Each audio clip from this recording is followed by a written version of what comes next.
Did you ever wonder why earwax came in? Well, get ready to dive into the mysterious origin of earwax and unveil the science behind its formation. Hello and welcome to Vibes of India. I am Sneha.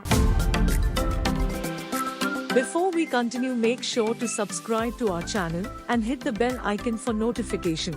Earwax, also known as cerumen, is produced by the ear canal to protect and lubricate the delicate skin inside. But how does this actually form? It's all start with the ceruminous gland found within the ear canal. This gland produces sticky substance, a mixture of dead skin cells, sweat, sebum and other secretions. This is the fountain of earwax. As the magnificent process of earwax formation continuously, the sticky substance gradually combine with dust, debris and even foreign particles that enter the ear. This accumulation is essential to trap and capture the harmful bacteria, thus preventing them from reaching the delicate eardrum. But don't worry, our incredible human body has its own self-cleaning mechanism. As we move our jaw while speaking, chewing or even yawning, our ear canal acts as a conveyor belt, gradually transporting the earwax from the deep inside to the outside ear, where it drips up or falls out naturally. However, sometimes our ears can produce more wax than needed, leading to potential blockages. If you experience symptoms like earache, hearing loss or ringing in the ears, it's essential to consult a healthcare professional for proper examination and treatment. So next time you find yourself wondering why earwax came in, remember that it's natural defense mechanism carefully protecting our ears. Appreciate the incredible science behind its formation. Thanks for watching this video on the mysterious origin of the earwax. If you enjoy this video, do like and share. And for more updates, keep watching Vibes of India.